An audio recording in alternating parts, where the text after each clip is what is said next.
CEO mocked single dad mechanic over jet engine, then saw the tattoo that changed everything. The private airfield outside Denver was buzzing with tension when Margaret Holloway, CEO of Aerovance Industries, stepped off her sleek black SUV and surveyed the chaos unfolding on the tarmac. If you believe in kindness, second chances, and the power of small moments to change lives, please like, comment, share, and subscribe to Kindness True Stories. Also, tell us in the comments, where in the world are you watching from?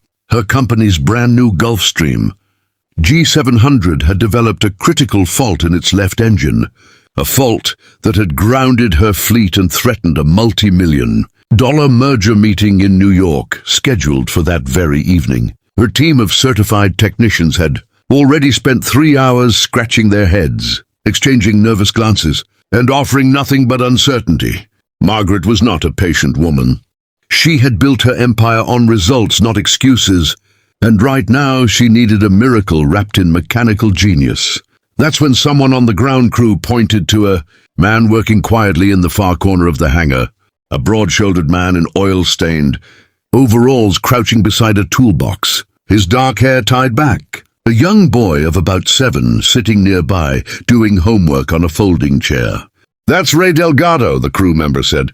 "He knows engines better than anyone here." Margaret walked over briskly, her heels clicking sharply against the concrete floor, and studied the man for a moment before crossing her arms. "You?" she said, her voice dripping with barely concealed amusement. "You think you can fix a Gulfstream engine?" Ray looked up slowly, calm as still water, and simply nodded. Margaret let out a short laugh and turned to her assistant. "He's a ground mechanic, not an aerospace engineer.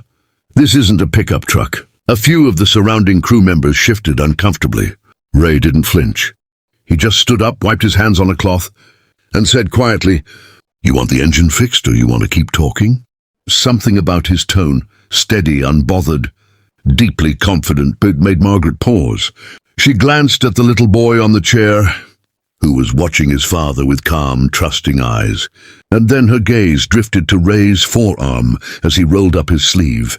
There it was, a tattoo, precise and unmistakable, the official emblem of the United States Naval Aviation Engineering Community, surrounded by the coordinates of the USS Ronald Reagan Carrier Group, and below it in small, bold letters, Senior Aviation Machinist's Mate, GEF 414 Certified.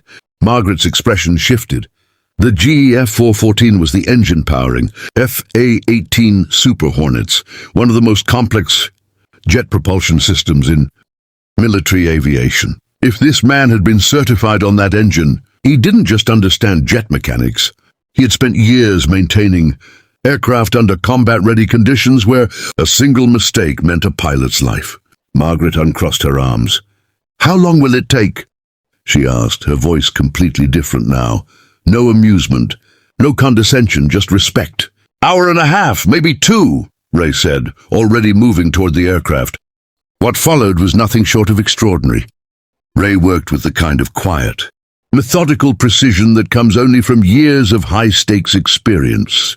He spoke in calm instructions to the crew assisting him, explaining each step with clarity, never once raising his voice, never once showing off. His son occasionally looked up from his homework and watched, with a small, proud smile, as if this was just another Tuesday for his dad. An hour and 40 minutes later, Ray stepped back and gave the signal.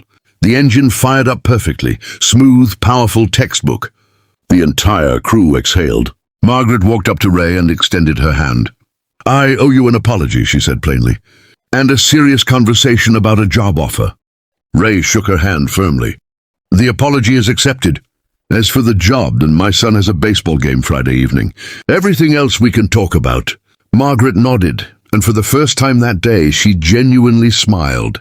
Later, as she boarded the now-cleared aircraft, she looked back at the hangar where Ray had returned to his toolbox, and his son had gone back to his homework.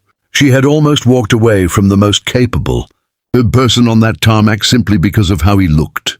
The tattoo hadn't changed who Ray was. It had only changed how she saw him. And that, she realized quietly, was the most embarrassing part of the whole story. If this story touched your heart, please like, share, and subscribe to our channel, Kindness True Stories, where every story reminds us that real greatness never announces itself.